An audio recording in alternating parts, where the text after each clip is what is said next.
Welcome back to Mission Mondays. My name is Riley Stuber, and alongside Nathan Hanslick, we're excited to bring you conversations that highlight our Jesuit and Ignatian values while helping to grow a stronger faith-filled community here at Moyne College. Mission Mondays is all about sharing stories, deepening our understanding of what it means to be people for and with others, learning from the leaders in our Jesuit community. Today, we are honored to be joined by Father Jason Downer, the Superior of the Jesuit community here at Moyne College. Thanks, Nathan. Father Jason, thank you so much for being with us today. We're really happy to have you. It's great being with you all, too. It is. It's very exciting to have you on this show, Mission Mondays, and we're going to get kicked off with a few questions to go through. So Great. The first question that we have is, Father Jason, could you share a little bit about yourself, where you went to school, and what journey led you to Moyne College? That's a great question. Thank you. So I went to school in Rochester, New York. I grew up there. Went to McQuaid Jesuit, an all-boys high school from the greatest city in upstate New York, Rochester. Riley knows that. Agree. Yep, definitely. And then after that, I went to Canisius College in Buffalo, New York, another Jesuit school. And it was there when I first started thinking about the Jesuits. But then since then, I've went to 4 other different schools, from Boston College, Loyola University of Chicago, St. Peter's University, and then in 2020, I got assigned to here at Moyne College. Very cool. Very cool. That is interesting. Of course, you saw all the different Jesuit schools across the states or country of different things, so it's cool, and we're happy to have you here at Moyne. Thanks. Yeah, and I definitely know about McQuaid. Both my brothers went there, and my dad and my brother went to Canisius. So. All right. Yep. So Yeah. definitely know how that is. Can you tell us a little bit about who St. Ignatius of Loyola is? Like what it means to you and who he is? Just kind of a story for everyone. So St. Ignatius of Loyola was a gambler, he was a soldier, and he was a womanizer. And then he got hit in the leg by a cannonball, and that began this moment of conversion for him, where he started to see things in a different way. And so how he always identifies himself going forward from that moment after this really massive injury was that he's a pilgrim. And a pilgrim is somebody who's on a journey to get to know other people, and a journey to know God and to know themselves better in relationship with God. And so at the heart of who Ignatius is that he's a pilgrim. And that's a great way for us to encounter the world, knowing that we're always on a journey to get to know other people, get to know God, and see what is moving within our own hearts and minds to lead us someplace new. Wow. Yeah. It is very, very cool story. Kind of where to look at it in a way of like that. So thank you. For someone who may be new to Jesuit education, what does it mean to be a person for and with others? Yeah. We see that all over the place, right? Sometimes it is on T-shirts, sometimes it's on banners, and this is an idea that came in the 1970s. There was a Jesuit who's in charge of all the Jesuits around the world, and his name was Father Pedro Arrupe. And so he gave this speech to a gathering of Jesuit students from around the world, saying that what we're called to be as people at Jesuit schools and colleges and universities is to be people for and with others. And that means that we go out to be in relationship with people. Be in relationship with people who are on the margins, whether they're in need of material needs, people who are suffering in some way. We want to enter into their lives to get to know them better, not just provide a service, right? We have so many great activities here on campus, like Fins for Humanity, Ignatian Ignite, the Campus Cupboard, where we're doing really good things to meet people where they are and try to provide some really important services. And that with part is the important part, where it's not just for them, we want to be with them. We want to get to know them. We want to get to know their stories, know where they're coming from, and that helps us understand what it means to be our full selves as well. Yeah, that with others, I think, kind of gets missed sometimes when talking about it. Yeah. You talked a little bit about the calling. When was the first time that you had your calling to become a Jesuit, and what was that journey like for you? Riley, I remember it very well. Okay, great. Let's hear it. So if you've heard of a retreat called Kairos, Yep. I was on a Kairos retreat my senior year of high school. Picture it. 1998 in the cabins of off of Canandaigua Lake, and we're having one of our small group meetings. It's like 2 o'clock in the morning, and people are sharing, people talking about things they want to be doing, and all of a sudden I have this idea like, I wonder like if I can do this. And there was a really cool Jesuit at school that I really had gotten to know. He was leading Kairos at the time, and I just kept thinking, what would it be like to do this? And I was an 18-year-old kid, and I was like, oh, I'm not going to think about that anymore. And so I pushed that far, far down. I went to college. I started thinking about it a little bit more. I was really involved with retreats and campus ministry at Canisius. And again, there was part of me that was a little afraid of it because I wanted to be a husband and a father. But this idea of being a Jesuit kept coming up. And so when I started working at a Jesuit school in Connecticut, Fairfield University, I was working in residence life there. And I also got to work with campus ministry on times, and I was leading a group of students on a World Youth Day. World Youth Day is a worldwide gathering of Catholic young people from around the world. And this was in 2008 in Sydney, Australia. Oh, wow. And I was in this group of students, 25 from Fairfield, and we were walking around the city. We had Mass with Pope Benedict and a million other people. And I remember thinking to myself, like, I want to do this. I don't want to be working in residence life anymore. I want to be a Jesuit. And that started a 2-year process of wondering, how was I being called to love? As a Jesuit or as a husband and a father? And it was a 2-year real discernment to enter into it, to see where was I being called to love? And giving up one would be a sacrifice, right? Like not being a husband and a father, that's a sacrifice to be able to do this, to be in this life. Yeah. Well, I could tell you for me as a student here at Le Moyne and a lot of other students, we were blessed that you followed your calling. Oh, yeah, and that we were definitely. here with you Thank you. on campus, I think so. it's also really cool that you admit that you were afraid. Yeah. That you kind of like were like, this kept coming up and I was afraid of it. Yeah. But like then like this 2-year like process of like reflecting and realizing Yeah, that's it's great.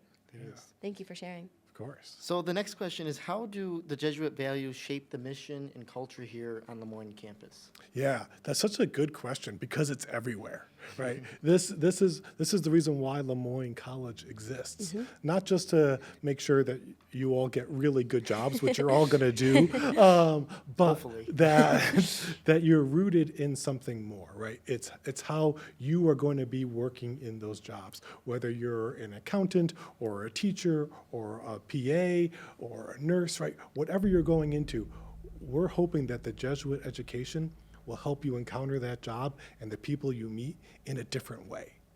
That you encounter them with a little bit more compassion and love even. Then it's not just a job. It is a calling to be in relationship with other people. And that can happen from the School of Business and in healthcare and in all sorts of ways. That you are being called to make the communities you're entering into more peaceful and more just-filled. Yeah. So I love that. Yeah, that's great.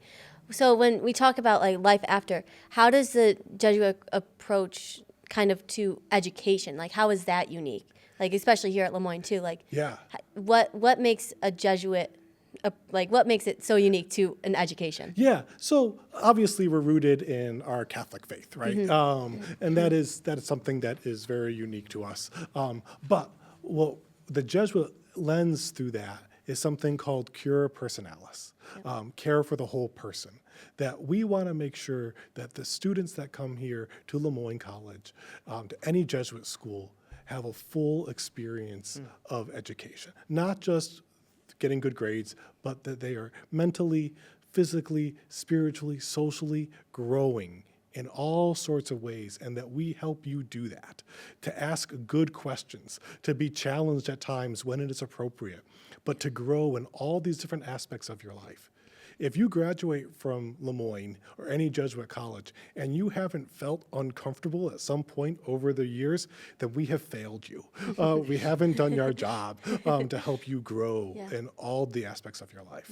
It's interesting, and I feel it here at Moyne campus or Moyne College because I went to public school. Sure. So versus what Riley, where she went to high school, Yeah. it's kind of that difference of it's a new experience that I felt here going to a Jesuit school. Yeah. Seeing that everyone cares for one another and that mission here.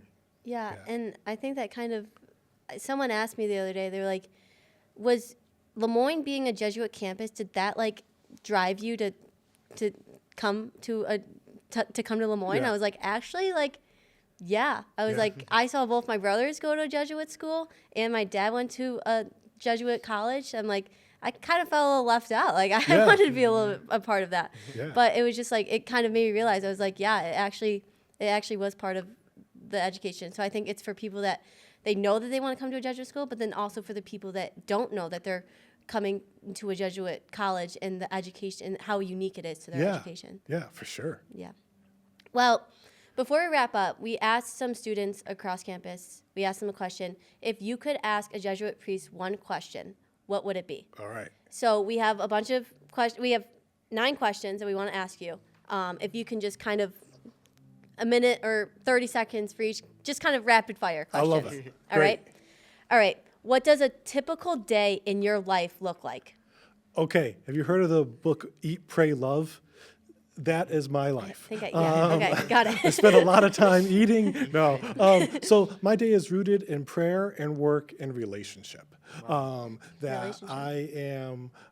My day is centered around prayer, whether it's my own private prayer in the morning or going to Mass with the community here at the chapel, and getting to see where God is at work throughout the day. And then it's work.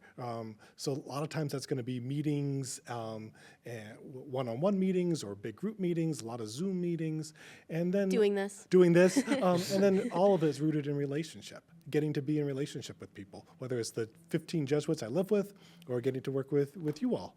Wow. So another question is, what is your advice for college students to grow in their faith and grow closer to God? To slow down when possible, to take maybe 5 minutes a day just to take a breath, to remember where you are rooted yourself in, and to remember how the day has been. That would be the biggest advice, just to slow down, take 5 minutes to remember who you are and who you're being called to be. Can definitely relate to that. Definitely. know. Okay, so what makes Lemoyne special to you? It's the people. No, that's cliche, but it's the people. Come on, you say that at every school that you've gone I to. do. No, I really love the people here. Right, growing up in Rochester, I feel so close to the community here because the students, the faculty, the staff, they remind me of the people I grew up with. I don't know if you feel that way, Riley. Yeah. Right? No, definitely. This part of New York is so special, and I feel so comfortable here because of where people are coming from. Yeah. It's true. There's something about the upstate New York. I'm from Binghamton, so it's Yeah. like between Binghamton, Syracuse, and Rochester, all Yeah. right in here. It's a community. but Exactly. It is too. So, Exactly. Yeah. So what is one Ignatian value that college students should practice every day? If you could pick just one. Just one. Just one. I am going to go with discernment. Discernment is that idea of paying attention over time of where God is at work in your life. And if maybe you're not a believer, right, where are you being moved to grow in hope and love? Noticing those movements so that can inform the decisions you're making. Like, okay, where do I want to go to grad school? What do I want to study in grad school? What type of job do I want to have? And discernment helps that because you're noticing where you're most alive over time, what gives you joy, where you are your most authentic self. I love that. Yeah, me too. Okay, where do you most clearly see God's work on campus? Wow, that is a good question. I see it most clearly in the Lemoyne Woods. I love creation. I think that is just a beautiful way to enter in to see what God's doing and to go into the woods and to take a tour with Dr. Lucier and the bird tour Yeah. and hear the different birds that are going on there, seeing the trees at different times of the year, right? I think that that is just a great way to know that God is at work here in the middle of we're in a city area. And we have this really great part of campus that helps us get into nature and be quiet. Yeah, there's so many woods around that are like that. And I know like in campus ministry in the Grace Center, Nora's having a retreat come up with it's a moment of grace. So it's a walk through the woods and different stuff. Yeah. Nature. That's right. So Yeah. it will be nice to reflect and Yeah. do that. So that's a great answer. I'll be there. You'll be there. Yes. What is a simple way that college students can pray each day? A simple way that college students can pray each day is a prayer called the Examine. And there's 5 steps to it. It's very simple. First is gratitude. What are 2 or 3 things that you're grateful for this day? Then you pause to ask to be guided through your day. And then you look back over the past 24 hours. See what stood out to you. Who were the people you had lunch with? What are the classes that you had? Where did you feel alive? And then maybe there's a time that you really want to focus on. Like, did you have a good conversation with a friend and you're so grateful for that person? Or maybe you said something that you regret. And then it's looking ahead. What's today going to have for me? What am I looking forward to? Where do I need help today? So that's the Examine prayer is the 5-minute prayer that can work wonders. That's great. Good to know. Okay, so we talked about one Ignatian value that college students should practice, but what is your favorite Jesuit value and why? My favorite Jesuit value is finding God in all things, because it's a lot harder than it sounds at first, right? Finding God in all things can be, I see God just walking through the hallways, and that's true. But to really encounter it with people that you love and then people that you disagree with and with complicated realities of the world and to say, well, God's at work in this somehow. Boy, I love being able to do that and being challenged by that. I was going to say, I was just about to say, it's a challenge. Yeah. And that's, I like that. So here's one that might be hard to answer, but Okay. might be difficult, or might be easy. Okay. Where is your favorite place on campus to reflect and pray or be with God? I know there might be a couple, but what's your favorite place if you had to pick one? My favorite place to do that is actually the Shanahan Chapel. This is the small chapel in campus ministry in the Panache Family Chapel. I just find the stained glass in the back is very beautiful, and the small, intimate setting of it. I often go there just to pray. It just, even if I'm by myself, it feels really sacred there. Nice. Very nice. Okay, do you have a favorite podcast or app that helps you bring you closer to God? Yes. The one that I love is called Pray As You Go. It is made by the British Jesuits and their colleagues. So one, like having people talk with a British accent is always fun. It's very relaxing. But they have great music and it's very slow. It's only about 10 minutes a day, but it uses one of the readings from the Bible each day. And then it asks you some questions, leaves time for quiet, all in 10 minutes. Beautiful music, great narration. Yeah. Yeah. Pray as you Great. Pray as you go. Yeah. I'm going to have to look into that. Yeah. Thank you. go. Well, we appreciate you coming on today. It was wonderful to kind of answer some of the questions and have the conversations back and forth. Thank Yeah, you. thank you. It was great being with Appreciate both it. of you. Thanks, Yeah. Nathan and Thank Riley. you. Thank you. With gratitude in the spirit of St. Ignatius, we give thanks to the Grace Center and the LCTV team for making Mission Mondays possible and for helping us share stories that inspire us to be people for and with others. We also extend a heartfelt appreciation to Put God First for your ongoing support as we continue to live out and spread Lemoyne's Jesuit mission of faith, service, and community. And thank you to everyone watching Mission Mondays. We hope today's conversation helped you learn something new and encourage you to continue living out our Jesuit mission in your daily life. Until next time, be the change and go forth as people for and with others. See you next Monday.